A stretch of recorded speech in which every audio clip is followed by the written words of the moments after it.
Mga pre, balita ko may sayawan doon sa sentro ng baryo mamayang gabi ah. Punta tayo.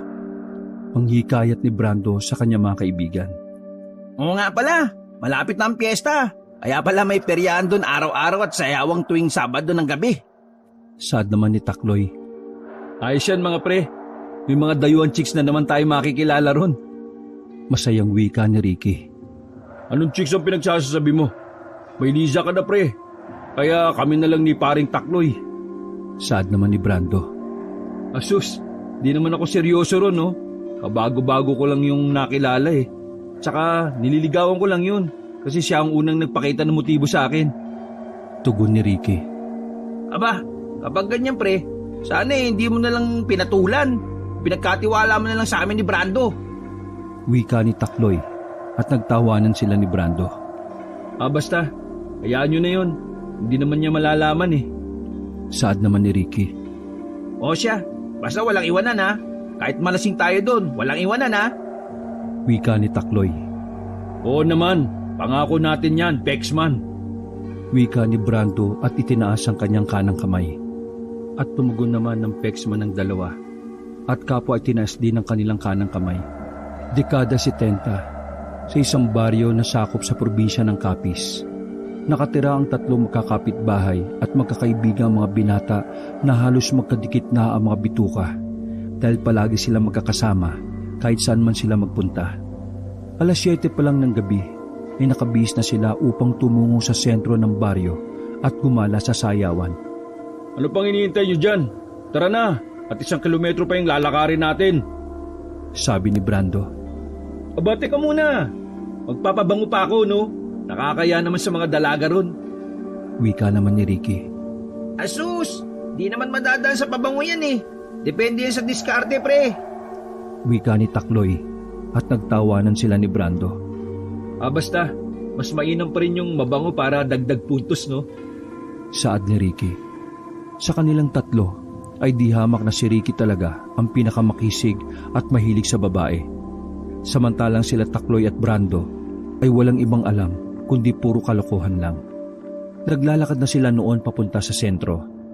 Kahit madilim ang daan at medyo may masukal na parte, ay baliwala lang sa kanila dahil sanay na sila sa ganoong sitwasyon. Hindi nga nila inaalintana mga usap-usapang aswang at kababalaghan sa kanilang baryo. Habang naglalakad, ay di maiwasan na magkakaibigan na mag-iingay. Mga pare, tingin nyo ba may mga magagandang dilag doon? Tanong ni Ricky. Oo paring Ricky, marami raw eh. Kaso, lumilipad sila tuwing gabi. Pabirong wika ni Takloy at nagtawanan na naman sila. Grabe naman yun pre. Samantalang tayo, nahihirapang maglakad papunta ron. Birong sagot din ni Ricky. Aba, di naman problema yun paring Ricky. Magpapasang ka na lang sa kanila para sa susunod, di ka na mahirapang maglakad. Di ba? Biro uli ni Brando. Malapit na sila noon sa baryo. Pagkatapat nila sa isang lumang bahay na walang nakatira, ay bigla na lamang silang napatigil. Naririnig nila ang alulong ng mga aso na nakakakilabot. Mga pare, ano ba yan? Nakakatakot naman. Wika ni Ricky na pumagitna sa dalawa niyang kaibigan. Ano ka ba Ricky? Kalalaki mong tao natatakot ka sa alulong ng aso. Siyempre natural lang na aso ang umaalulong. Matakot ka kung yung pusa umalulong. Doon ka tumakbo. Di ba? Wika ni Brando.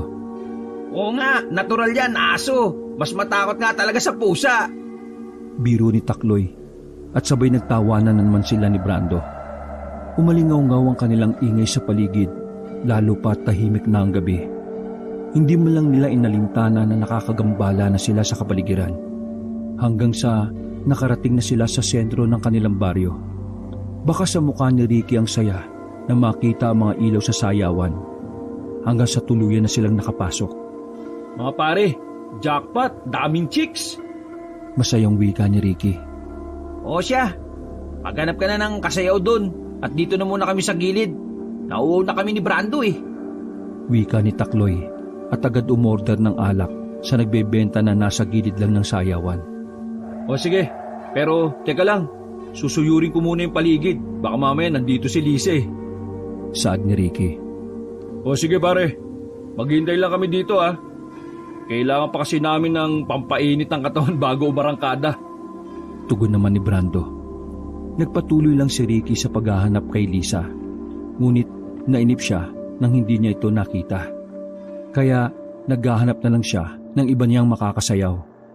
Hanggang sa namataan niya ang isang dilag na noon ay nakatayo lang sa isang sulok. Kaya agad niya itong nilapitan. Miss, pwede ba kitang maisayaw? Tanong ni Ricky sa dalaga.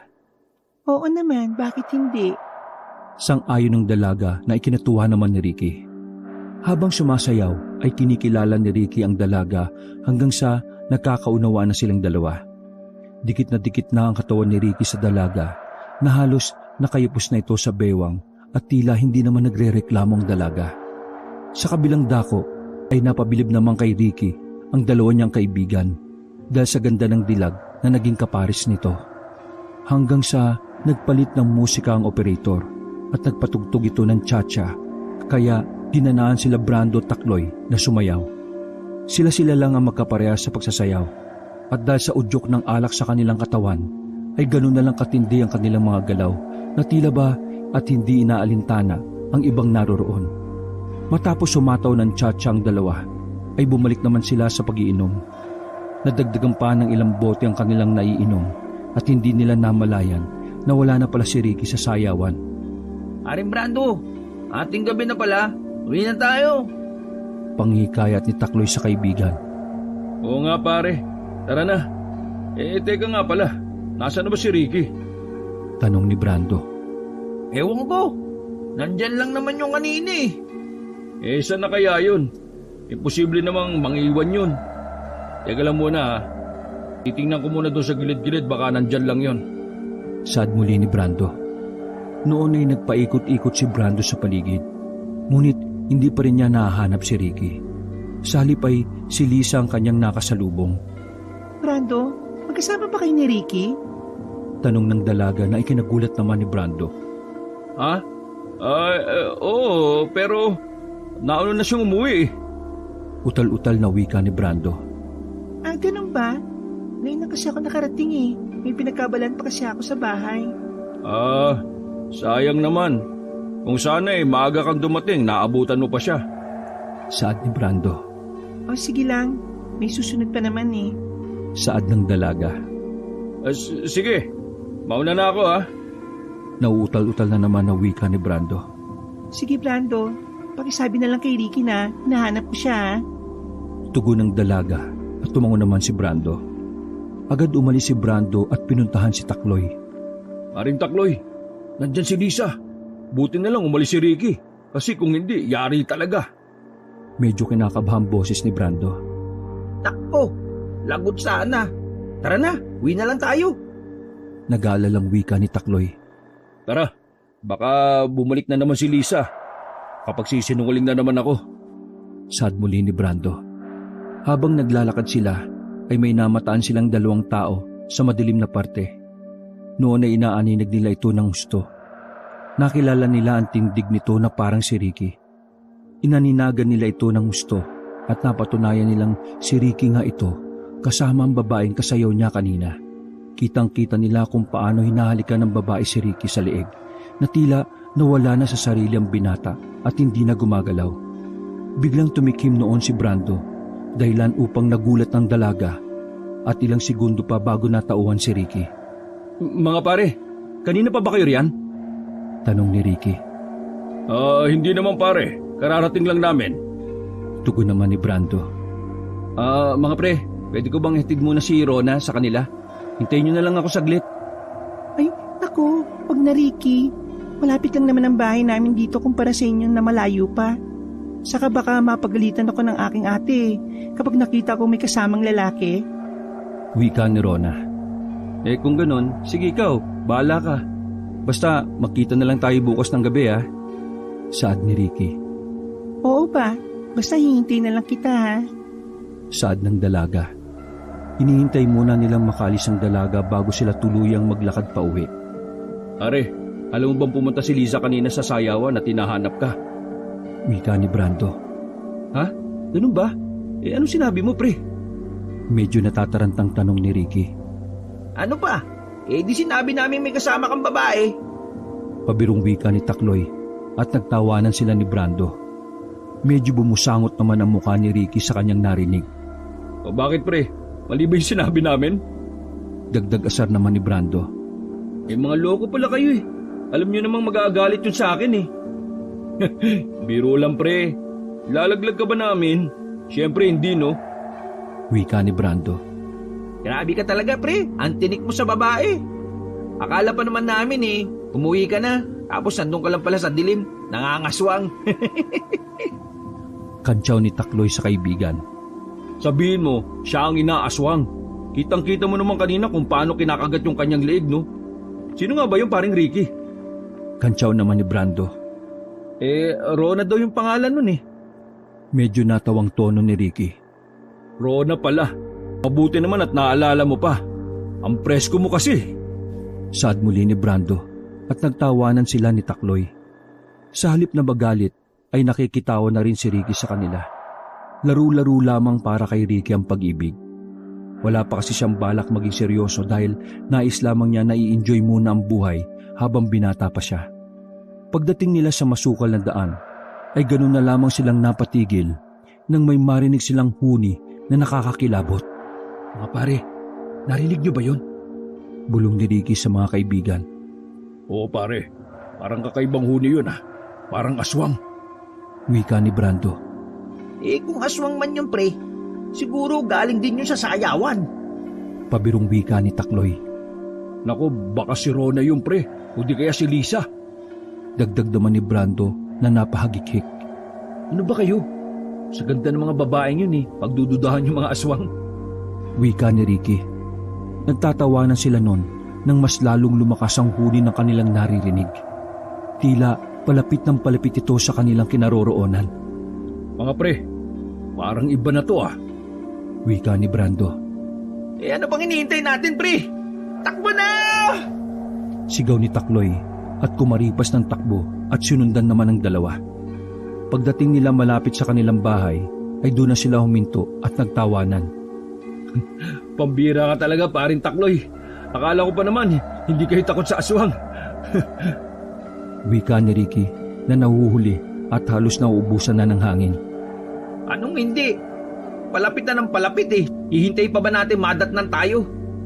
Natatawang wika ni Takloy. Kung nadatnan man tayo, siguradong si Ricky ang unang lalapain nun. Dahil ang hinat tumakbo eh, napakabagal. Kantsaw naman ni Brando. Ewan ko ba kung bakit, pero para akong nauubusan agad ng enerhiya eh. Wika ni Ricky. Nako, napapagod ka lang sa pakikipaglaban dun sa chicks mo, kaya naubusan ka na ng lakas. Wika naman ni Brando. Ewan ko sa inyo, mabuti pa eh, papasok na ako ng bahay upang makatulog. Saad naman ni Ricky. Kinabukasan ay bumalik na naman sila sa sentro upang gumala sa peryahan. Noon ay hinahanap nila si Rona. Lingid sa kanilang kaalaman ay nauna na sa kanila si Liza roon. Ricky, kanina ka pa ba? Bungad ng dalaga sa kanya. Ha? Liza, nandito ka pala? Bakit? Hindi ka ba natutuwa, Rick?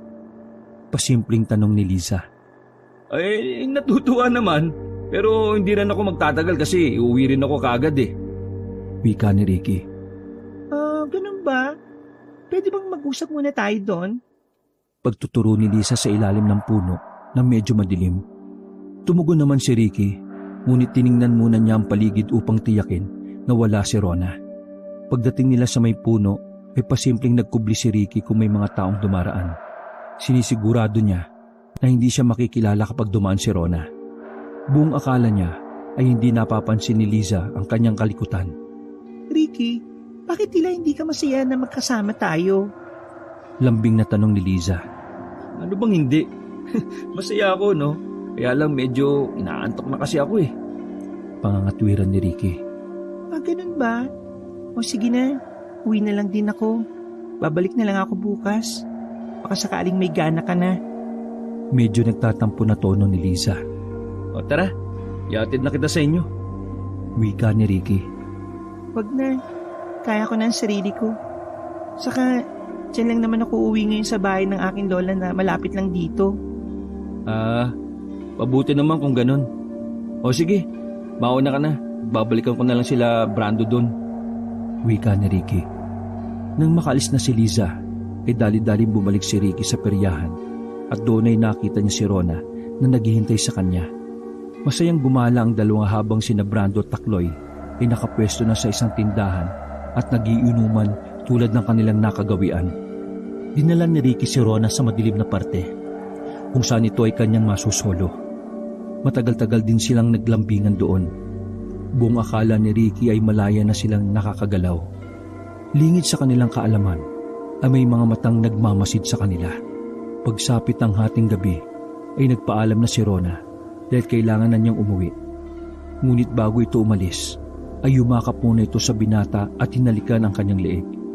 Isang halik na tila ba naguudyok sa binata upang pumikit. Ilang sandali pa ay namulat na lang siya, nakaharap ang magandang mukha ng dalaga. Uuwi na ako, Rit. At huwag mo akong ihatid, baka magalit ang ate ko eh. Saad ng dalaga. Tila napako naman si Ricky sa kanyang kinatatayuan dahil sa kakaibang bigat na kanyang nararamdaman. Nang nakalis na si Rona, ay pumunta si Ricky sa kinaroroonan nila Brando at Takloy. Pare, ayaw niyo pa bang umuwi? Napapagod na kasi ako eh. Wika ni Ricky. Anong uuwi? Mamaya na, mag-iinuman pa tayo eh. Saad ni Brando sa tonong lasing at iniabot ang baso kay Ricky. Inabot naman ni Ricky ang baso at umupo sa tabi ni Brando, habang si Takloy ay halos hindi na makatayo sa sobrang kalasingan. Pare, last na to ha. Baka mamaya hindi na makalakad si paring Takloy. Wika ni Ricky. O sige, last na to. Turo ni Brando sa isang bote. Maya-maya pa ay napagdesisyonan na nilang umuwi. Binaybay na nila noon ng daan nang sina Brando at Takloy ay nagpapasuray-suray pang nag-aakbayan. Pagkatapat nila sa may madilim at masukal na parte, ay bigla nilang narinig ang kakilakilabot na huni. Mga pare, ano yun? Tanong ni Ricky. Ewan ko, wala naman akong nakikita eh. Wika ni Brando, habang si Takloy ay tila wala man lang narinig. Patuloy lamang sila sa paglalakad hanggang sa tumambad sa kanila ang isang kasintak-sintak na nilalang. Napatigil naman si Ricky sa kanyang nakikita habang ang dalawa ay tila nawala sa kalasingan. Aswang! Sigaw ni Brando at kumaripas ng takbo at sinundan naman si Takloy na walang lingon-lingon. Wala na ring nagawa si Ricky noon kundi kumaripas na rin siya ng takbo. Ngunit sa kasamaang palad ay naabutan siya ng aswang at tinamaan ng isang kalmot sa kanyang likod. Napatigil sa pagtakbo si Ricky noon at matapang niyang hinarap ang aswang.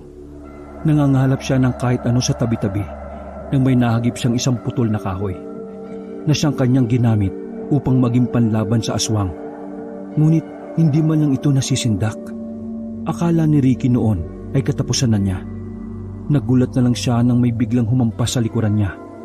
Nagulat na lang siya nang may biglang humampas sa likuran ng aswang. Itong para sa'yo! Wika ni Brando na noon ay bumalik dala ang isang kahoy na may mga tinik. Akala nila ay natakot na ang aswang, ngunit naging mas mabalasik pa ito at lumipad na paikot-ikot lang sa kanilang kinaroroonan. Ilang sandali pa ay bumalik si Takloy na may mga kasamang lalaki. Humingi pala ito ng tulong sa may pinakamalapit na kabahayan. Nang namalayan ito ng aswang, ay agad itong pumagaspas palayo, kaya naman wala na silang naabutan. Umuwi na lang sila noon at agad nilang ginamot ang sugat ni Ricky. Mabuti na lang at hindi ito napuruhan. Diyos ko kayo mga binata kayo. Ano bang ginagawa niyo? Tanong ni Sito, ang tatay ni Ricky. Wala naman tay. Naglalakad lang naman kami pauwi eh. Bigla na lang kaming inatake ng aswang. Wika ni Ricky. Opo, at mabuti na lang eh. Nakahingi ako ng tulong. Saad ni Takloy. Sa susunod, kapag lumalakad kayo ng gabi, dapat may baong kayong panlaban. Alam niyo namang napakaliblib nitong lugar natin eh. Wika ulit ni Sito. Aba, mas mainam na huwag na kayong bumalik doon tuwing gabi. Baka kayo lang ang inaabangan ng mga aswang. Sabi naman ni Letty. Ay sus nay, para namang hindi kami mga lalaki niyan. Wika ni Ricky. Sa susunod magdadala na lang kami ng panlaban. May buntot pagi naman si tatay sa bahay eh. Tugon ni Brando. Ako rin, meron akong punyal na tanso. Tugon naman ni Takloy. Hindi na muna gumala ang magkakaibigan ng ilang araw. Ngunit pagsapit ng Sabado ay hindi na ito nakayanan ng tatlo at napagkasundo na naman nilang gumala. Mga pare, parang huling sayawan na yata mamayang gabi. Dahil bukas piyesta na eh. Wika ni Takloy. Oo nga. Ano, punta tayo? Tanong ni Brando. Sige, minsan lang naman to sa isang taon eh. Sasayangin pa ba natin? Excited na wika ni Ricky. Pero paano nga pala tayo aalis? Tsak magtatatalak na naman yung mga nanay natin. Sad ni Takloy. Alam ko na, tatakas tayo mamayang gabi. Wika ni Brando. Pero paano naman kapag aabangan na naman tayo ng aswang? Wika ni Takloy. Di magdadala tayo ng panlaban. Tugon ni Brando. O sige, yan na usapan ha. Mamayang 8:00, hintayin niyo ako. Doon sa may daan. Wika ni Ricky. Pagsapit ng 8:00 ng gabi, ay nandun na sila sa kanilang napag-usapang tagpuan. Nahuli nga lang si Ricky dahil matagal bago matulog ang kanyang nanay. Oh, nandiyan ka na pala paring Ricky. Ano pang hinihintay natin? Tara na!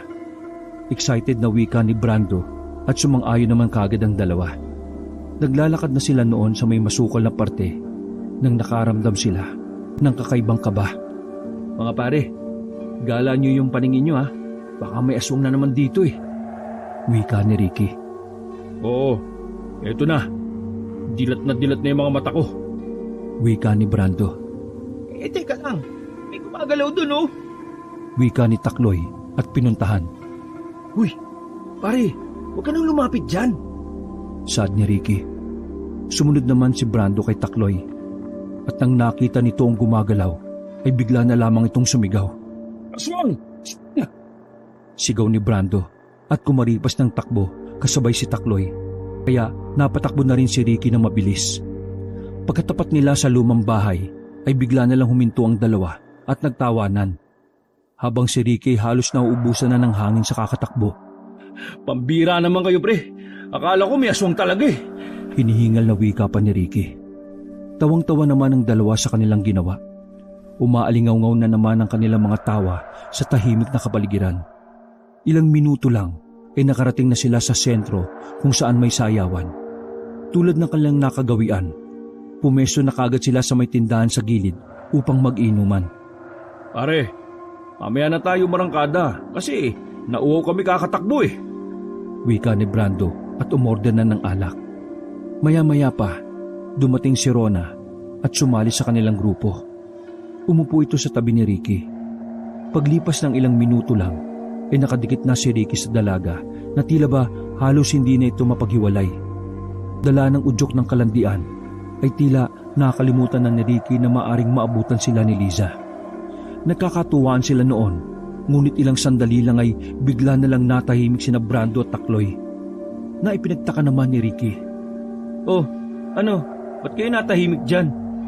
Tanong ni Ricky habang si Brando ay panay nguso sa kanyang likuran. Paglingon ni Ricky ay ganun na lang ang kanyang pagkagulat nang tumambad sa kanya ang galit na mukha ni Liza. Ha? Liza? Ikaw pala yan? Wika ni Ricky at agad na kumalas kay Rona. Ako nga, kaya pala inaantok ka kapag magkasama tayo. Pero kapag sa iba, hindi. Galit na tono ni Liza. Ricky, anong ibig sabihin nito? Tanong ni Rona. Tanging nasambit ni Ricky. Ang lalaking kasama mo ay nobyo ko. Bulyaw ni Liza. Ano? Kung ganun, pareho mo kaming niloloko? Mariing tanong ni Rona. Hindi naman sa ganun. Nagkataon lang talaga na pareho ko kayong minahal eh. Wika ni Ricky. Kung ganun, totoo nga. Walang hiya ka. Ang kapal na mukha mo. Bulyaw ni Rona at isang malakas na sampalang tumama sa mukha ni Ricky. Pagkatapos ay sunundan naman ng isa pang napakalakas na sampal mula kay Liza at sabay na umalis ang dalawa. Pagkaalis ng dalawang dalaga ay napuno ng kantsaw nila Brando at Takloy si Ricky. Ayan pre, hindi ka kasi nag-iingat eh. Wika ni Brando at tumatawa. Ayan na tuloy, wala nang natira sa'yo. Kantsaw naman ni Takloy. Pambira naman kayo. Tinatawanan niyo lang ako. Saad ni Ricky. Alangan namang iiyak kami. Mabuti nga yung para patas na tayong walang nobya pare-pareho. Isang malakas na tawa ang muling pinakawalan ni Brando. Bakit? Akala niyo ba hindi madaling palitan yung dalawa? Kayang-kaya kong palitan yung kahit 10 pa. Mayabang na wika ni Ricky. Oh, sige nga. Paghamon naman ni Brando sa kanya. Mamaya, sige, hintayin niyo lang. Wika ni Ricky sabay lagok ng alak. Ilang sandali lang ay may namataan si Ricky na isang magandang babae na nag-iisa sa isang tabi. O mga pare, nakita niyo ba yung nakikita ko? Pilyong wika ni Ricky. Oo, pre. Ang ganda. Namamanghang wika ni Taloy, habang si Brando ay napatitig lang sa sobrang kagandahan ng dalaga. Oh, panoorin niyo ako mga pre ha. Pagkatapos saka niyo ko kantsawan. Saad ni Ricky, sabay lapit sa dalaga. Ilang sandali lang ay nadali na ni Ricky ang dalaga. Pagkatapos ng ilang minutong pag-uusap, ay dinala ito sa kinaroroonan ng kanyang mga kaibigan. O mga pare, si Melba nga pala. Melba, mga kaibigan ko. Si Brando at si Takloy. Masayang wika ni Ricky, habang ang dalawa ay halos hindi makaimik. Masaya akong makilala ko kayo. Wika ng dalaga at nakikipagkamay kay Takloy at Brando. Kami rin, masaya rin kaming makilala ka. Wika ni Brando, na halos ayaw nang bumitaw ang kamay sa dalaga. Binitiwan lang ito nang magsalita na si Ricky. Oo, mga pare. Maglalakad-lakad na muna kami ni Melba doon ha. Babalik na lang kami mamaya. Wika ni Ricky, sabay kindat sa mga kaibigan. Pagkaalis ng dalawa, ay napailing na lang ang dalawang magkaibigan dahil sa sobrang pagkamatinik ni Ricky sa babae, na parang hindi man lang ito nasaktan nang iniwan siya ni Liza at Rona. Pare, bilib na talaga ako dun sa kaibigan natin. Saad ni Brando. Oo nga, pre. Paano naman kasi biniyayaan ng maayos na mukha kaya naman madaling magustuhan ng mga babae? Saad ni Takloy. Oo nga naman. Pero bahala na siya sa diskarte niya. Basta tayo, masaya na tayo dito sa alak. At kapag may kukubit na dalaga di jackpot. Wika ni Brando at tumatawa. Sa kabilang dako ay halos hindi na humiwalay si Ricky sa dalaga. Para sa kanya, si Milva na ang pinakamagandang dalaga na kanyang nakita. Kaya sinusulit niya ang oras na makasama ito. Milva, sigurado ka bang sa ganda mong yan wala ka pang nobyo? Oo naman, Ricky. Baka naman ikaw, marami ka ng nobya. Mahinhing wika ng dalaga. Aba wala Promise, wala talaga. Mabuti naman kung ganon. Dahil sa aming lahi, kinasusuklaman namin ng mga lalaking manloloko. Maraing wika ng dalaga. Tila nabulunan naman si Ricky sa kanyang narinig. Ngunit hindi ito nagpapahalata. Aba, hindi ako manloloko no. Para sa akin kasi, ang babae dapat minamahal at hindi sinasaktan. Mabuti naman kung ganon. At kinatutuwa kong busilak pa lang iyong puso. Saad ng dalaga.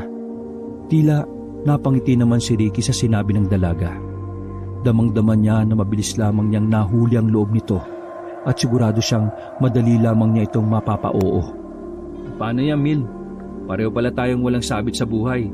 Di pwede na akong maligaw sa iyo ngayon. Nakangiting wika ni Ricky. Aba, ang bilis naman. Bakit pa ba natin patatagalin kung magkakasundo naman tayo, di ba? Pilyong wika ni Ricky. Well, oo nga naman. So kung ganun pumapayag ka na, Mil. Ano, tayo na ba? Excited na tanong ni Ricky. Oo naman. Bakit pa natin ito patatagalin kung huling gabi mo na ito? Wika ng dalaga. Ha? Anong sinabi mo, Mil? Biro lang. Ikaw talaga Sabi ko oo, tayo na. Wika ng dalaga at mahinhing tumawa. Kung ganun tayo na. Yes! Masayang wika ni Ricky. Walang kasing saya ang nararamdaman ni Ricky noon. Nang magating gabi na, ay nagpaalam na si Milva na umuwi at tulad ng kanyang mga naging kasintahan, ay ayaw nito magpahatid at sinabing magkikita na lang daw sila kinabukasan. Pagkaalis ng dalaga ay bumalik na si Ricky sa kanyang tropa. Mga pare, ano na? Wala bang babahati sa akin, ha? Mayabang na wika ni Ricky. Oh, bakit? Napauo mo na ba kagad si Milva? Napangangang tanong ni Takloy kahit medyo lasing na. Siyempre naman, pre. Sinabi ko naman sa inyo madali lang humanap ng kapalit. Pagyayabang muli ni Ricky. Grabe ka talaga, pre. Bilib na talaga ako sa'yo. Sa ganda pa naman ng babaeng yun, nadali mo kagad. Ani Brando.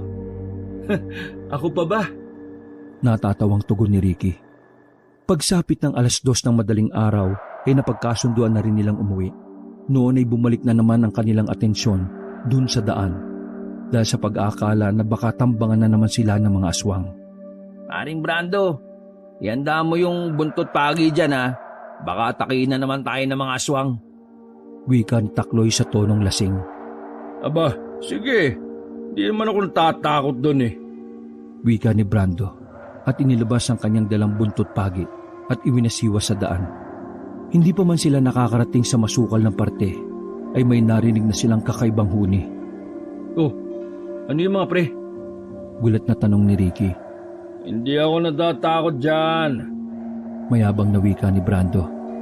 Patuloy lamang sila sa paglalakad nang tila may malaking ibon na pumagaspas. Pare, ang laking ibon nun ah.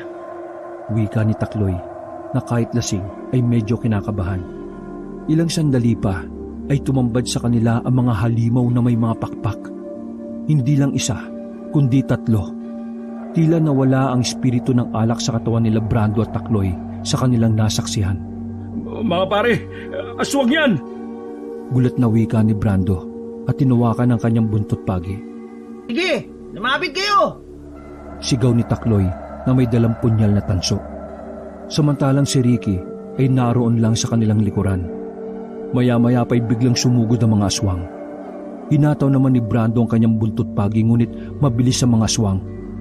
Nagpalit-palitan ito sa pag-atake upang sila'y malanse. Ilang sandali pa ay nagpaikot-ikot ito sa kanila habang ang isa ay patalikod na umatake kay Takloy. Kaya naman nabitiwan niya ang kanyang dalang punyal. Maya-maya pa'y paisa-isa na namang itong umatake sa kanila. Matinding kalmot ang napala ni Brando sa kanyang likuran, kaya naman nawalan ito ng sapat na lakas. Ilang sandali pa ay sabay-sabay na sumugod ang mga aswang, kaya naman pareho silang tinamaan ng mga kalmot sa katawan. Nakipagpambuno sila sa mga ito, dahilan upang magkaroon sila ng maraming mga sugat.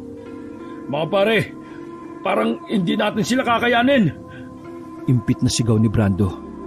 Wala rin namang nagawa si Ricky noon dahil wala naman siyang dalang panlaban.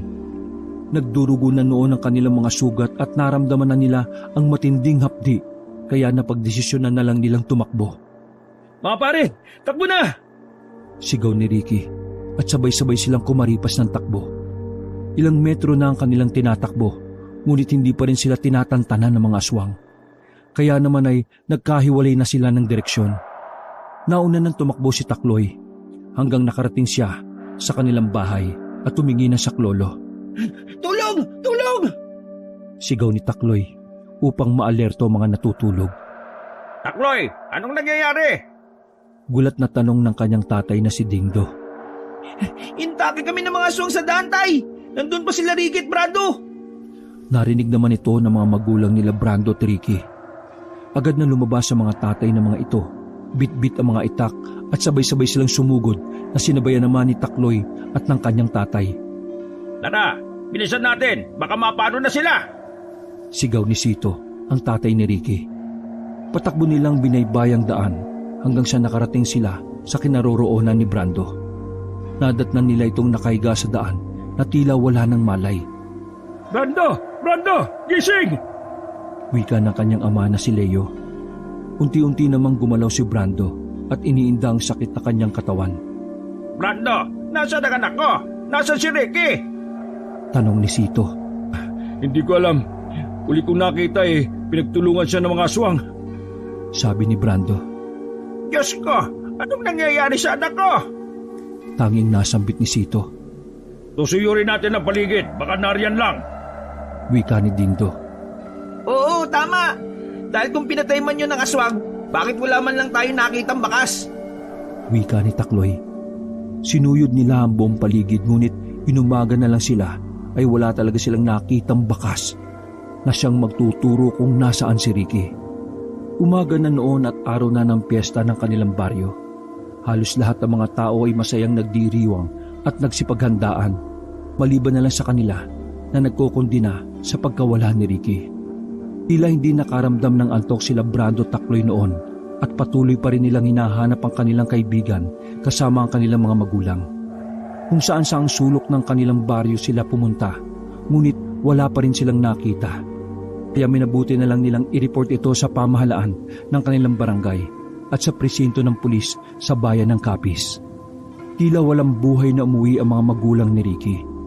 Samantalang sila Brando at Takloy ay hindi pa rin tumitigil sa paghahanap kahit iniinda nila ang sakit ng kanilang mga katawan. Nagtanong-tanong sila sa mga kabahayan sa kanilang baryo hanggang sa nakarating sila sa lumang bahay na palagi nilang dinadaanan tuwing gabi. Nagtataka sila kung bakit may hagdan, gayong wala namang nakatira doon. Minabuti na lang nilang huminto muna at nagtanong. Papalapit na sila nang bumungad sa kanila si Liza. Oh, Brando, Takloy, hali kayo. Mag-agahan muna kayo. Wika ni Liza. Liza, dito ba ang bahay ninyo? Wika ni Brando. Hindi. Bahay ito ng lola namin. Nagbakasyon lang kami dito ng ilang araw upang makipagdiwang ng piyesta. Oh, kain muna kayo. Mukhang pagod na pagod kayo ah. Saad ng dalaga. Hindi na. Napadaan lang naman kami dahil hinahanap namin si Ricky. Wika ni Takloy. Ganun ba? Bakit? Nasaan ba siya? Kaninang madaling araw pa siya nawawala At hanggang ngayon hindi pa namin nakikita. Wika ni Takloy. Kung gayon kumain na muna kayo para magkaroon kayo ng sapat na lakas upang hanapin siya. Saad ni Liza. Dahil nagpumilit si Liza, ay kumain na lang rin ang dalawa. Ramdam na rin kasi nila ang pagkalam ng kanilang mga sikmura. Kain lang kayo ng kain ha. Wika ni Liza. Habang kumakain, ay may dalawang babae na lumapit sa kanila at nagulat na lang sila nang namukha nila ang mga ito. Ate, may mga bisita pala tayo. Wika ng isang dalaga. Rona, Milva, magkakilala kayo? Gulat na tanong ni Brando na tila hindi makapaniwala sa kanyang natuklasan. Oo, at hindi lang magkakakilala, hindi magkakapatid kami. Wika ni Milva at tumatawa. Ganon din sina Liza at Rona. Ano ba ang pakiramdam na makakain ng kaibigan? Nakangiting tanong ni Liza. Napatigil sa pagsubo sina Brando at Takloy sa kanilang narinig. Maya-maya pa, sa pagbalik tingin nila sa nakalapag na pagkain sa isang malaking lalagyan, ay lumantad sa kanila na mayroon itong mga parte ng katawan ng tao. Nasuka sina Brando at Takloy sa kanilang nakita. Mga aswang kayo! Sigaw ni Brando at pinagtawanan lamang siya ng mga dalaga. Oo, tamang iniisip ninyo, mga aswang kami. Mga aswang na mandurugo at kinasusuklaman ng aming mga lahi ang mga lalaking manloloko. Maraing wika ni Rona. Ang aswang na mandurugo ay mga magagandang dilag sa araw, ngunit may kakayahang magpalit anyo sa gabi. Sila ay tapat kung magmahal, ngunit kapag sila ay sinaktan ng lalaking kanilang iniibig, sila ay magiging mabalasik na aswang. Madalas naghahanap sila ng tapat na kabiyak upang may masipsip na dugo tuwing sila'y nauuhaw. Ginagawa nila ito sa pamamagitan ng pagkagat ng leeg na hindi nalalaman ng kanilang kabiyak. Hindi naman nila ito pinapatay. Nakakaramdam lamang ito ng panghihina matapos makuhanan ng dugo. Sa pagkakataong yon, ay parehong nasaktan sina Liza at Rona. Kaya naman dinamayan sila ng kanilang bunsong kapatid na si Milva. Sa tindi ng galit nila kay Ricky, matapos nilang ubusin ng dugo nito, ay napagkasundaan nilang katayin ito sa piyesta. Matapos matuklasan nila Brando at Takloy ang mga pangyayari, dali-dali silang umalis sa lumang bahay at tinayaan lamang sila ng mga dalaga. Agad silang nagsumbong sa mga magulang ni Ricky at agad din naman nila itong pinuntahan kasama ang ilang mga lalaki. Ngunit pagbalik nila roon ay wala na silang naabutan maliban sa mga gamit ni Ricky at mga natirang parte ng katawan nito. Sa puntong yon ay wala na silang nagawa kundi ang ipalibing ito ng maayos. Ang kagimbal-gimbal na pangyayari ay hinding-hindi makakalimutan ni na Brando at Takloy. Ngunit nagsilbing aral ito sa kanila upang huwag gayahin ang mga ginawa ni Ricky, ang manloko ng mga babae. Ikalawang kwento, takas na bilanggo. Parang gumuho ang mundo ni Kaloy nang marinig ang hatol ng judge sa kanyang kaso. 10 taon siyang makukulong dahil sa kasalanan na hindi naman siya ang gumawa. Umahagulgol na yumakap na lang sa kanyang ina, habang siya ay nanatiling nakayuko at pilit pinipigilan ng pagbalong ng mga luha sa kanyang mga mata. Kailanman, hindi talaga patas ang batas pagdating sa mga may hirap na tulad niya. Hanggang inakay na siya ng 2 pulis upang dalhin sa piitan. Sa piitan na bago niyang magiging tirahan. Nanatili siyang tahimik. Tila nawala na siya ng lakas upang ipaglaban ang karapatan niya. Pakiramdam niya, sadyang ipinanganak siya para saluhin ang lahat ng kamalasan sa mundo.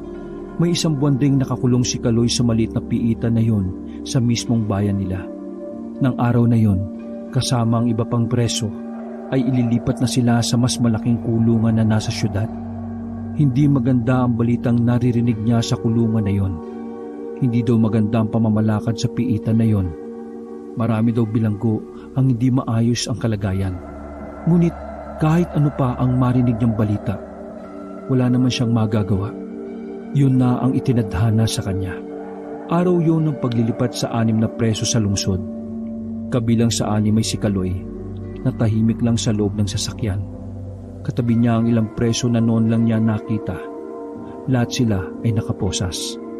6 na pulis ang nasa loob, kabilang na ang driver at katabi nito. May isa pang sasakyan na sakay ay mga pulis bilang escort nila hanggang makarating sila sa pagdadalhan sa kanila. Sa ilang oras na biyahe ay tahimik lamang si Kaloy hanggang sa tumigil sila sa isang liblib na lugar. Ang mga sumunod na pangyayari ay naging napakabilis. Sunod-sunod na putok lamang ang umalingaw-ngaw sa buong paligid. Ikaw, wala ka bang balak tumayo dyan? Samantalayin na natin ang pagtakas! Untag sa kanya ng kasamahang preso. Nang tumingala siya rito, noon lang niya napansin na hawak na nito ang susi. Wala nang buhay ang 2 pulis na nakabulagta sa sahig ng sasakyan. Inihagis nito sa kanya mga balumbon ng susi. Noon lang din niya napansin na sila na lang ang naroon sa loob. Wala nang iba nilang kasama. Balak dyan! Anito, sabay karipas na ng alis. Sa sandaling tumigil ang putukan, sumilip si Kaloy sa labas. Nakita niya ang isa sa mga kasamang preso ay isinasakay na sa itim na van. Sakay niyo ng mga armadong kalalakihan na may mga takip ang mga muka. Agad niyang napagtanto na itinakas ito ng mga kasamahan. Pumasok sa isipan niya na mukhang bigati ng isa nilang kasamahan na preso at maaaring miyembro ng isang malaking organisasyon. Nang muling umalingaw-ngaw ang putukan, sinamantala yun ni Kaloy upang pakawalan ng sarili sa pagkakaposas. Sa ibang direksyon siya tumakbo at sa mataas na bahagi ng bundok sa kabilang daan ay inakyat niya yon. Hindi na siya nag-aksaya pang lumingon sa pinanggalingan. Ang mahalaga sa kanya ay makatakas. Hindi na inalintana ni Kaloy ang mga dawag at siit na tumatama sa kanyang muka at buong katawan.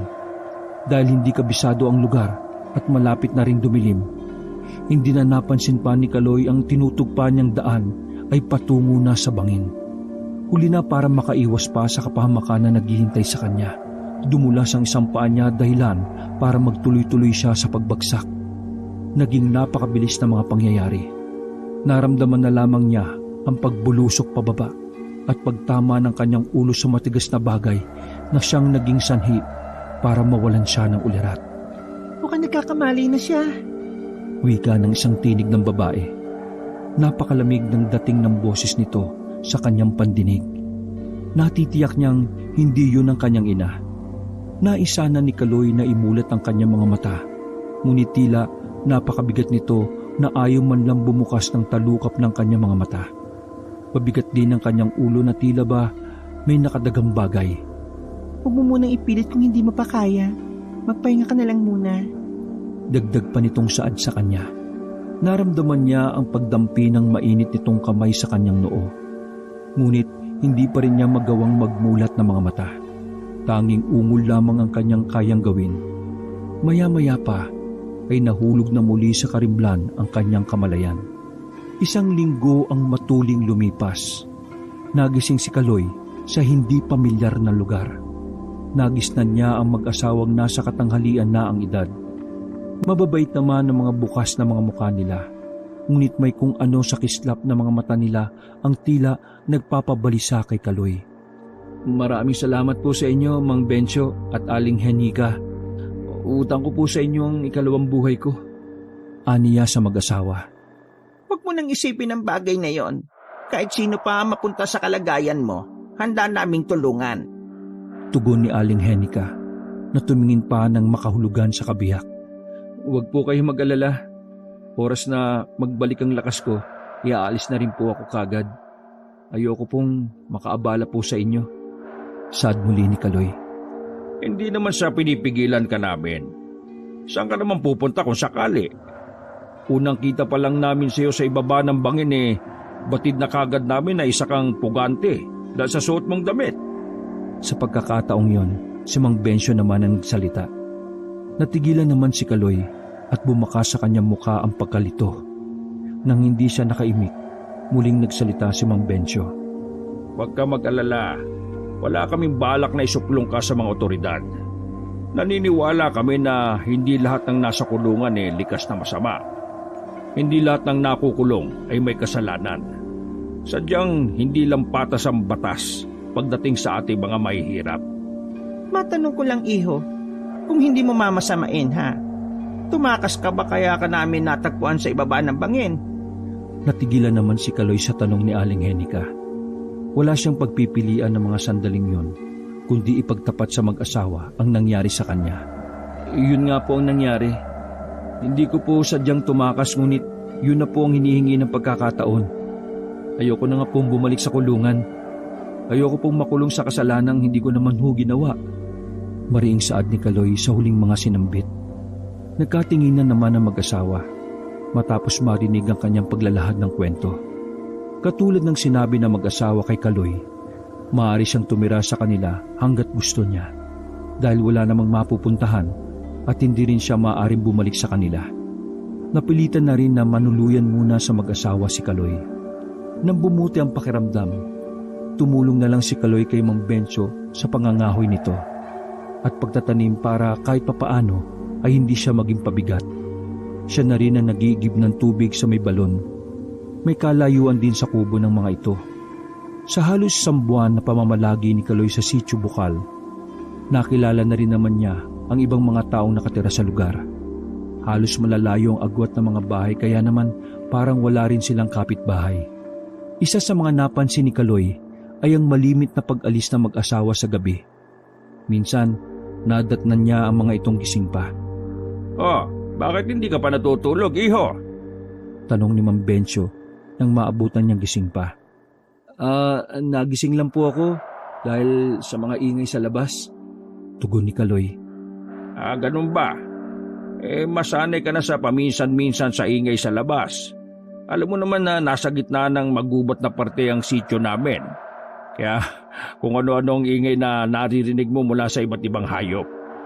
Pero tandaan mo lang, iho. Kahit ano pa ang marinig mong ingay sa labas, wag na wag mong tatangkaing lumabas, ha? Pahayag ni Mang Bencio. Nakaramdam naman siya ng kakaiba sa ibinigay nitong titig sa kanya. Napatango na lamang siya. Pagdaka ay nagpaalam na siyang babalik na sa higaan. Nakalimutan na rin niyang magtanong kung saan nagpupunta ang mga ito tuwing gabi. Araw ng Sabado. Yun ang araw ng pagbaba sa bayan na mag-asawa upang ibenta ang mga pananim na gulay sa palengke. Baka gabi na kami sa pag-uwi, Kaloy, ha? Ikaw na bahala sa bahay. Ang kabilin-bilinan namin. Wag na wag mong papansinin yung anumang ingay na maririnig mo sa labas pagsapit ng gabi. Bili namang Bencio habang naghahanda silang mag-asawa sa pagbaba sa bayan. Opo, ako na pong bahala rito. Huwag niyo na rin pong alalahanin ng ibang gawain na naiwan ninyo. at ako na pong bahalang tumapos. Sige po, mag-ingat po kayo sa pagbaba ha. Matamis na ngumiti sa kanya ang mag-asawa. Halata sa mga ito na nasisihan sa kanya. Nang makalis ang mag-asawa, naisipan ni Kaloy na maglibot-libot muna. Napansin niya kasi na tila laging nakabantay sa kilos niya ang mag-asawa. Para bang takot ang mga itong mawala siya sa paningin nila. Hindi niya na napansin na dinala siya ng mga paan niya sa mga bahayan. Noon lang niya napagtanto na tanging kubo na mag-asawa ang nakahiwalay sa karamihan. Napansin niya ang kakaibang sulyap na ibinibigay ng mga tao sa kanya. Ang ilan ay pailalim ang tingin sa kanya. Hindi niya tuloy maiwasan na kabahan na baka may nakakakilala sa kanya bilang takas na bilanggo. Naisipan na lamang niyang bumalik sa kubo ng mag-asawa. Habang daan, nakasalubong niya si Benny. Tagaroon lang din ang lalaki. Nakilala niya ito nang minsan bumilihan ng gulay sa mag-asawa. Oh, buti naman naisipan mong lumabas. Saan ang punta mo? Malaki ang ngiti nito sa labi nang magtanong sa kanya. Ha? Ay, naglilibot-libot lang ako sandali para makabisa ko yung lugar niyo. Pabalik na rin ako sa kubo. Ah, ganun ba? Sumama ka muna sa akin. Total wala naman sinamang Benjo at Aling Henika, di ba? Nakasalubong ko sila na pababa ng bayan Agad naman pumayag si Kaloy. Maya-maya na lang niya gagawin ang mga naiwan niyang gawain sa bahay. Pumunta sila sa bahay ng lalaki. Nakatirik yun malapit sa sapa. Naabutan nilang nagwawalis ang asawa nito. Nena, si Kaloy nga pala. Sa bahay nila Mang Benjo siya nakatira. Si Nena nga pala, Kaloy, ang maganda kong asawa. Pagpapakilala niya sa kanya. Ngumiti naman si Kaloy. Magandang araw sa iyo, Nena. Tumango naman ang babae sa kanya. Medyo nailang tuloy si Kaloy sa kapurmalan ng babae. Sige, maiwan ko na kayo. May gagawin pa ako sa kusina. Pagdaka ay paalam na nito na hindi man lang sinulyapan ni Kaloy. Iginiya naman siya ni Benny sa likod ng bahay ng mga ito. Sa ilalim ng puno ng santol na hitik sa bunga, mayroon doon lamesang bilog na gawa sa katawan ng puno. May 3 upuan rin na nakapalibot dito. Napaka-presko ng lugar. Iniwan lang nila sandali roon si Benny upang kumuha ng maiinom sa loob ng bahay nito. Ninamnam naman ni Kaloy ang masarap na simoy ng hangin sa paligid. Napakatahimik na kahit huni ng ibon at insekto ay wala siyang naririnig.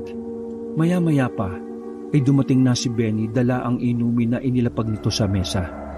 Kapag mag-isa ka o di kaya wala kang ginagawa sa inyo, pwede kang tumambay dito. Ipapakilala kita sa iba kong mga kaibigan. Ay, siya nga pala, umiinom ka ba? Tanong ni Benny habang umiinom ng kape. Minsan lang. Matipid niyang sagot. Kinuha na rin niya ang tasa ng kape at uminom. Kahit mabait ang bukas ng mukha nito at pala kaibigan, hindi pa rin mapanatag ang loob niya sa kaharap. Marahil dahil sa lihim ng kanyang pagkatao. Ayaw lang niya sigurong maging palagay ang loob sa ibang tao dahil sa takot na malaman ng mga ito na isa siyang takas na bilanggo. Ayos. Minsan ipagpapaalam kita sa mag-asawa para makainuman ka namin. Umiinom ka ba ng lambanog? Yung kasi uso dito sa amin Oo naman. Nakatikim na rin ako niyan dati. Dala ng kaibigan namin na galing sa probinsya. Tugon ni Kaloy.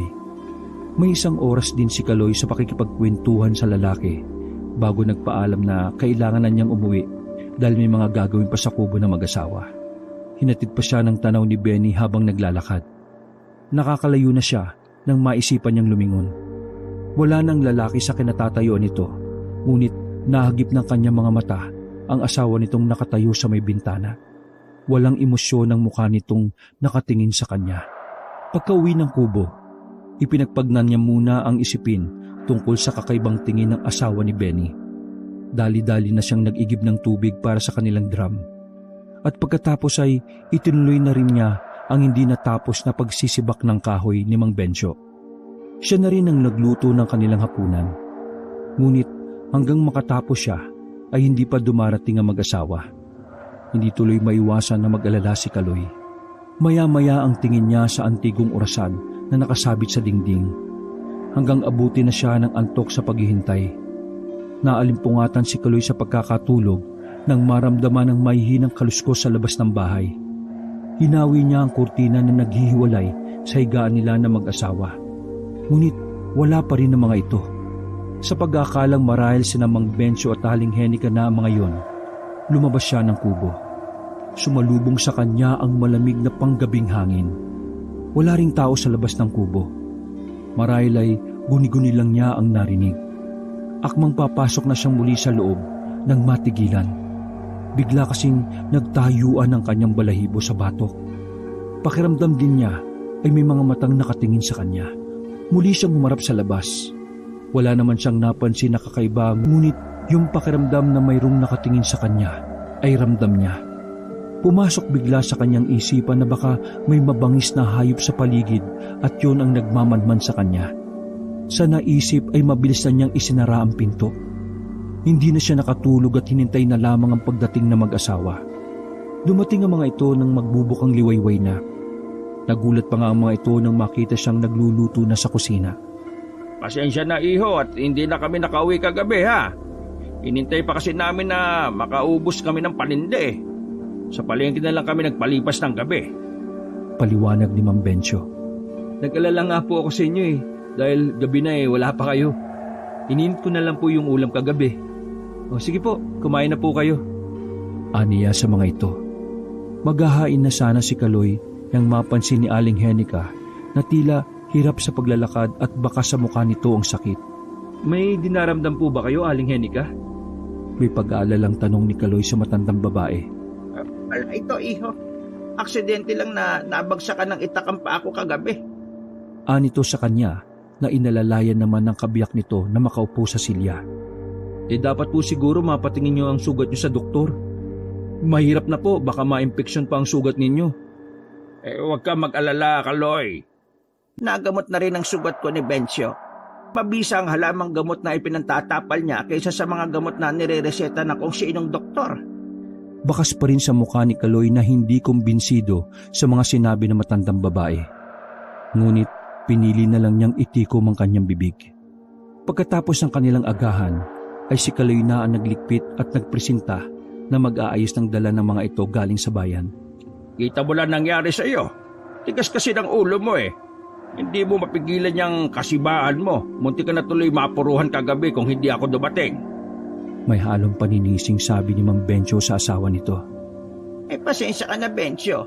Hindi ko lang kasi mapigilan ng sarili ko na matakam lalo't abot kamay na natin Alam mo naman na matagal-tagal na rin ang panahon nang muli tayo makatikim ng masarap na potahe. Sawang-sawa na ako sa mga ligaw na hayop sa gubat. Tugon naman ito. Konting tiis lang, Henica. Makakatikim na rin tayo ng masarap na potahe. Sandaling panahon na lang. Makahulugang tura ni Mang Bencio. Lingid sa kaalaman ng mag-asawa, ay narinig lahat ni Kaloy ang kanilang usapan na nasa kanugnog na kusina lamang. Hindi kasi namalayan na mag-asawa ang pagpasok ng binata upang uminom ng tubig. Dahan-dahan na lumabas ng kubo si Kaloy, dala ang pagtataka sa palitan ng salita ng mag-asawa. Kung susumahin ay wala namang kakaiba sa usapan ng mga ito, ngunit may kakaibang kilabot ang hatid nito sa kanya. Simula nang marinig ni Kaloy ang usapan ng mag-asawa, ay hindi na siya mapakali. Pakiwari niya laging may mga matang nakasunod sa kanya. Lagi bumabalik sa kanyang isipan ang naging pag-uusap ng mga ito. Halos lumundag palabas ang puso ni Kaloy nang may tumawag sa kanyang pangalan. Paglingon niya ay ang nakangiting si Benny ang palapit sa kanya. Pinuntahan na kita rito. Sabi kasi ni Mang Bencio, nandito kang araw at nangunguha ng gulay na paayap. Anito sa kanya nang makalapit sa kanyang kinaroroonan. Sumulyap pa ito sa bayong na dala niya na halos mapuno na ng pangunguha niya ng gulay. Bakit? May kailangan ka ba? Tanong niya rito. Wala naman. Gusto ko lang sanang makipagkwentuhan sa'yo. At saka ipakikilala kita sa mga ilang taga rito. Hindi agad nakaimik si Kaloy. Isa pa yun sa pinagtataka niya. Para bang ang mga tao ron, katulad ni Benny, ay hindi umaalis sa lugar. Palaisipan sa kanya kung saan kumukuha ang mga ito ng pangtusto sa pang-araw-araw. Oh, may problema ba? Tanong ni Benny na napalis ang ngiti sa labi.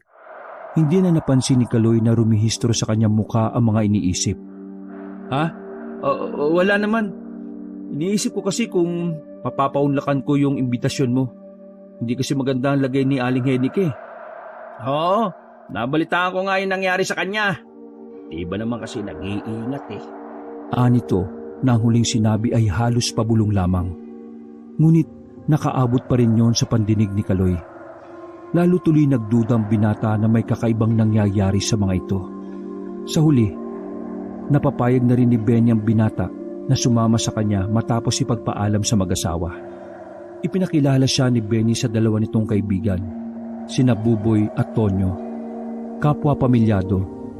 Napansin agad ni Kaloy ang kakaibang titig na ibinabato ng dalawa sa kanya. Nagpatay mali siya na lamang siya sa mga ito. Baka ganun lang talagang makatitig ang mga ito sa mga bagong kakilala. Paglabas ng lambanog ni Benny at pulutang karne, unang kita pa lang ni Kaloy sa karne ay natakam na siya. Nang mapasulyap siya kina Buboy at Tonyo, ay tila gusto na ng mga ito na maglaway sa pulutan. Nakakailang tagay pa lamang si Kaloy nang tumayo siya dahil sa tawag ng kalikasan. Nagtungo siya sa pinakalikod ng kubo nila Benny matapos magpaalam sa mga ito. Matapos makapagbawas, akmang babalik na sana siya sa mga kasama nang biglang humarang si Nena sa daraanan niya. Katulad ng dati, wala itong kangiting-ngiting nakatingin sa kanya. Alanganin tuloy siyang batiin ito. Lalampasan na sana niya ang babae nang bigla itong nagsalita. Umalis ka na rito bago sumapit ang kapilugan ng buwan. Halos pabulong nitong saad, ngunit may diin. Nagtatakang napatitig siya sa mukha nito. Naging mailap ang mga mata nito pagkatapos. Naging aligagarin ang kilos nito at pasilip-silip sa kinaroroonan ng tatlo. Anong ibig mo sabihin? Anong meron sa kabilugan ng buwan? Naalala na naman ni Kaloy ang naging usapan ng mag-asawa. Lalo tuloy siyang nahihiwagaan. Basta, umalis ka na at huwag kang kakain ng pulutan nila. Himig babala pa nito sa kanya. Sasagot pa sana siya na makarinig ng mga yabag na papalapit. Nang lumingon siya, ay si Benny ang pasuray-suray na palapit sa kanyang kinaroroonan. Alam ko kung ano na nangyari sa'yo. Tagal mo kasi. Anito sa namumungay ng mga mata. Pulang-pula na rin ang mukha nito dahil sa alak na iniinom. Kasi, ha? Natigilan bigla si Kaloy nang wala na si Nena. Napapakamot na lang siya ng ulo. Kasi ano? Panggagad ni Benny sa kanya na may nakakaloko ng ngisi sa labi. Kasi parang sumama yung tiyan ko eh. Nanibago ata sa pag-inom. Sabi ko naman sa'yo, di ba? Matagal na nung huli akong uminom ng alak. Palusot na lang niya. Tawang-tawa naman ito. Sabi ko na nga ba eh. Tumata ka sa inuman. Anito sa kanya. Sabay akbay sa kanya at sabay na silang bumalik sa mga kasama. Nakitawan na lamang si Kaloy nang tumawa ito. Halata na rin kasi na tinablan na ito ng iniinom. Nakadalawa pa lang silang lambanog. Kahit mga lasing na ang mga kasama, ay patuloy pa rin silang umiinom. Hindi na rin tinikman ni Kaloy ang pulutang karne dahil sa sinabi ni Nena. Nagdahilan na lang siya na hindi talaga siya namumulutan kapag nainom. Makahulugang nakatingin na naman sina Buboy at Tonyo dahil sa kanyang sinabi. Tila ang mga titig ng bawat isa ay may ibang ipinapahiwatig. Nang maubos na nga ang ikalawang bote ng lambanog, si Kaloy na ang umawat sa mga kasama na tumigil na dahil halos hindi na rin diretsong salita ni Benny dahil sa kalasingan. Samantalang sina Buboy at Tonyo na nauna nang umalis ay hindi man lang kinakitaan ng pagkalasing ni Kaloy. Sinamahan niya munang makapasok si Benny sa kubo ng mga ito. Hindi niya naabutan si Nena sa loob. Inihiga na lamang niya si Benny sa mahabang upuan na gawa sa kawayan. Nagsasalita ang lalaki na hindi niya maunawaan. Nakapikit na ito at alam ni Kaloy na anumang sandali ay igugupo na ito ng antok. Ilang araw na lang kabilugan na ng buwan. Kunting hintay pa. Anito, sabay kumpas ng kamay. Napakunot naman ng noo na napatitig rito si Kaloy. Gusto sana niya magtanong nang biglang pumasok si Nena sa kubo. May dala itong plangganita. Hindi ito makatingin sa kanya ng diretsyo. Marami sana siyang gustong itanong ngunit batid niyang hindi yun ang tamang panahon. Nagpaalam na siya nang hindi ito umiimik. Habang pauwi sa kubo ng mag-asawa, Maraming katanungan ang nag-uunahan sa kanyang isipan. Katulad ng, tama ba na manatili siya sa lugar na yon? Baka nag-aalala na ang kanyang ina sa pagkawala nito. Paano mga pulis na naghahanap sa kanya? Lalo lang niyang pinabigat ang kaso niya dahil sa pagtakas. Dahil sa lalim ng iniisip, hindi na niya namalaya na nasa harapan na siya ng pinto ng kubo. Itutulak na sana niya yon nang matigilan. Iniawang niya ng bahagya ang pinto. Sapat para makita niya ang nasa loob. Agad niyang natutup ang bibig bago pa siya makagawa ng ingay na maaaring magpahamak sa kanya. Nasisilip niya kasi ang mag-asawa. Si Aling Henika ay nasa anyong nakakatakot. Nakasabog ang mahaba nitong buhok. Mabalahibo ang buong muka at braso at may mahabang kuko. Abala ito sa pagnasab ng braso ng isang tao. Nakasabog pa sa sahig ang ilang lamang loob at dugo. Habang abala ito sa pagkain, nakabantay lamang dito si Mang Bencio na tumutulo pa ang itim na likido sa bibig nito. Halata na natatakam na rin tong saluhan ng kabiyak sa pagkain. Bilisan mo, Henika. Kailangan natin mailigpit ang mga yan bago pa dumating si Kaloy. Utos nito sa asawa. Dahan-dahan ang ginawang pagakbang ni Kaloy hanggang makalayo sa bahay. Sa di kalayuan niya inilabas ang kanina pang pinipigilang paglabas ng laman ng tiyan. Halos manghina na siya ngunit patuloy pa rin sa pagbaliktad ang kanyang sikmura. Nanlulupaypay na napasandal na lang siya sa puno. Tagaktak na rin ang pawis niya sa buong muka. Kahit nangihina ay tumayo na siya at nagpalinga-linga sa paligid. Balak na niyang umalis sa lugar na yon bago pa siya mapahamak. Ngunit ganun na lang ang gimbal niya nang makitang papalapit na sa kanya si Mang Bencio. Dahil madilim na, hindi na niya maaninag ang mukha nito. Mukhang naparami ang inom nyo nila, Benny, ah. Sabi nito nang ilang di pa na lang ang layo sa kanya. Pinilit niyang hawiin ang kabang nararamdaman bago sumagot. Opo. Pasensya na po at naparami lang ng tagay. Ayos lang yun. Misa ka lang naman uminom eh. Mabuti pa, tara na sa bahay at nang makainom ka ng mainit na kape. Nagpatiuna ng lumakad si Mang Bencio. Aandap-andap naman ang kalooban ni Kaloy na sumunod dito. Nang makarating sa kubo, muntik nang tumiklop ang mga tuhod ng binata. Mabuti na lamang napakapit siya sa poste ng kubo. Pagpasok ay nanuot pa rin sa ilong ni Kaloy ang malansang amoy, ngunit wala ng katawan at mga dugo sa sahig. Hinanap ng mga mata niya ang asawa nito. Napatitig siya sa kortina na tanging tumatakip sa pinakasilid ng mga ito. Nagpapahagin ng Nana Henika mo. Tura nito na tila nababasa ang kanyang isipan. Sige po, magpapahinga na rin po ako. Aniya, saka humakbang na patungo sa papag na kanyang kinahihigaan malapit sa kusina.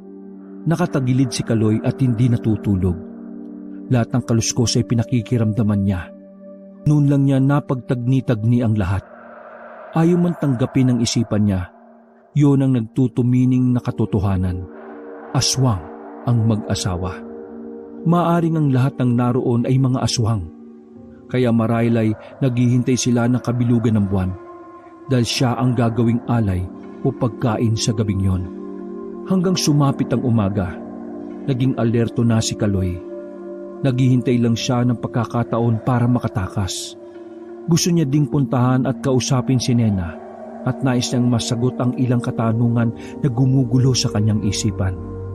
Nang araw na yon, hindi mapakali si Kaloy. Wala sa sariling kumilos siya sa mga gawaing bahay. Malimit tuloy ay mali-mali ang nagagawa niya. Bago magtanghalian, nagpaalam siya sa mag-asawa na pupunta kina Benny. May nakalimutan lang po ako sa kanila kahapon dahil sa kalasingan. Babalikan ko lang po at sandali lang po ako. Paalam niya sa mga ito. Tumango naman ang mag-asawa sa kanya. Hindi na siya lumingon pa at sa malalaking hakbang ay mabilis siyang nakalayo sa kubo ng mga ito. Hindi naman talaga siya pupunta kina Benny. Sa ibang direksyon siya nagpunta. Palayo sa mga kabahayan. Aalis na siya sa lugar na yon. Ngunit sa kasamaang palad, hindi niya natagpuan ang daan paalis sa lugar. Paikot-ikot lang siya at bumabalik din siya kung saan nanggaling. Napalood na lang siya. Mukhang hindi na siya makakaalis sa lugar na yon. Pikit matang pumunta siya sa kubo nila Benny. Ang naabutan lang niya roon ay si Nena, na bakas ang pagkagulat sa anyo nang makita siya. Tulungan mo akong makaalis sa lugar na ito. Nagsusumamong sabi niya rito. Naghalinhina ng takot at pagkalito sa mukha ng babae. Hindi nito malaman ang gagawin. Alam ko ng aswang si Namang Bencio at Aling Henika. Nakita mismo ng mga mata ko. Alam ko ring aswang ang mga tao rito. Pakiusap, naghihintay na sa akin ang nanay ko. Gusto ko ba siyang makasama? Halos pumuyok ang boses nito sa huling sinabi. Parang nais na rin magtubig ng kanyang mga mata pagkaalala niya sa ina. Doon lang tila natauhan si Nena. Iginiya siya nito sa likod ng bahay. Itinuro nito ang daang papunta sa sapa. Kailangan mo magmadali. Mamaya ng kabilugan ng buwan. Ikaw ang balak nilang gawing alay at pagkatapos ay pagsasaluan ka namin. Inamin rin ng babae na lahat nga sila doon ay mga aswang. Ipinagtapat rin ito na nataga si Aling Henika dahil sa pagtatangka nitong aswangin ang isang buntis sa bayan. Ibinahagi rin nito na hindi ito aswang kundi hinawaan lamang. Nayanggaw. Ang ipinagbubuntis umano nito noon ang naging alay.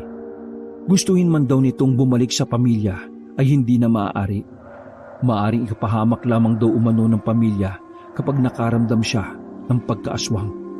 Ibinili na lamang nito ang matagal ng liham na ginawa niya para sa pamilya. Ibigay na lamang daw niya yon at sabihin wag na siyang hanapin pa. Gaya ng sabi ni Nena, tumawid ng sapa si Kaloy. Tinugpa lamang niya ang niyugan at sa oras na nakalampas siya sa mga niyugan, isa pang sapa ang kailangan niyang tawirin ulit. Habol ang paghinga dahil sa pagod at nararamdamang takot sa dibdib. Pakiramdam ni Kaloy ay lalo lang niyang pinabagal ang kanyang pagtakbo. Nagtataka rin sa isip kung bakit ang bilis dumilim sa lugar na kanyang kinaroroonan. Samantalang alam niya na maaga pa. Natawid na niya ang unang sapa na tinutukoy ni Nena. Ngunit hindi pa rin yun nababawasan ng takot sa kanyang dibdib. Malinaw na sinabi ni Nena, kailangan pa niyang tumawid sa isa pang sapa para hindi na siya masundan. Doon lamang daw niya matitiyak ang kanyang kaligtasan. Sandaling huminto sa pagtakbo si Kaloy. Itinukod pa niya ang isang kamay sa puno ng niyog habang ang isa ay tutup ang dibdib. Pakiwari niya ay napakahaba na ng kanyang natakbo. Ngunit hindi pa rin niya matanaw ang ikalawang sapa na tinutukoy ni Nena. Napaigtad si Kaloy nang makarinig ng mga kaluskos sa kanyang pinanggalingan. Kahit nangihina at nangangatog ang mga tuhod, nagpatuloy na siya sa pagtakbo. Tinanim niya rin sa isipan ang huling sinabi ni Nena. Hindi siya maaring makagat o magalusan man lang ng aswang. Kapag nabigo siya, katulad nito, hindi na siya makakaalis sa lugar na yon. Ang kagustuhan na makaligtas at makasama pa ang ina ang tila naging lakas at inspirasyon niya upang magkaroon ng ibayong lakas. Ramdam na ni Kaloy na nasa malapit na ang mga tumutugi sa kanya. Lalo pa niyang binilisan ng pagtakbo. Kahit nangangatal na sa pinaghalong pagod at takot, napangiti pa rin siya nang makita ang sapang sinasabi ni Nena na kailangan niyang tawirin. Patawid na siya ng sapa nang mapalingon dahil sa tila angil ng isang mabangis na hayop sa kanyang likuran. Isang mabalahibong nilalang na may matatalas ng ngipin ang naroon sa gilid ng sapa. Nanlilisik ang mga mapupulang mata nito habang nakasunod ng tingin sa kanya. Muli na siyang nagpatuloy. Kahit nalulula sa agos ng tubig, ay pinilit niya yung labanan hanggang makarating sa kabila. Napaiga na lamang siya pagkatapos habang habol ang hininga. Sinulyapan niya ang kabilang bahagi ng sapa. Maya-maya pa ay tumayo na siya at nagpatuloy sa pagtakbo. Ilang oras din bago niya narating ang bahayan. Nakahingi siya ng tulong sa mga tao roon at tinulungan naman siya ng mga ito. Sa paputol-putol na kwento, sinabi niya ang nangyari sa kanya at sino ang tinatakasan. Mahabagang langit! Napakaswerte mo't nakatakas ka sa kuta ng mga aswang! Sambit na matandang albularyo sa lugar na yon. Sinuri muna siya nito para malaman kung nahawaan siya ng pagkaaswang na mga kumupkup sa kanya. Sa kabutihang palad ay hindi naman siya nahawaan. Ilang araw din ang ginugol niya sa baryo na yon. Napag-alaman niya na taga doon si Nena at ang matandang albularyo na gumamot sa kanya ay ang ama nito. Malungkot na iniabot niya ang sulat ng anak sa matandang albularyo. Pinapasabi din po niya na huwag na siyang hanapin. Kayo rin po ang inaalala niya eh. Ayaw niya kayo masaktan ng mga mahal niya sa buhay. Napag-alaman ni Kaloy na nakipagtanan si Nena sa nobya nito na si Benny. Huli na nang malaman nito na isang aswang pala ang kanyang sinamahan. Nang makabalik si Kaloy sa pamilya, muli siyang sumuko. Isang mabuting abogado naman ang tumulong sa kanya upang malinis ang kanyang pangalan. Sa loob ng 3 buwan, sa tulong ng butihing abogado, napatunayan na wala siyang sala. Ang lahat ng mga pinagdaanan ni Kaloy sa kamay na mag-asawang kumupkup sa kanya ay kanyang inilihim na lamang. Sa makabagong panahon ay sino ba naman ang maniniwala? Itatago na lamang niya yon bilang hindi malilimutang karanasan. Wakas.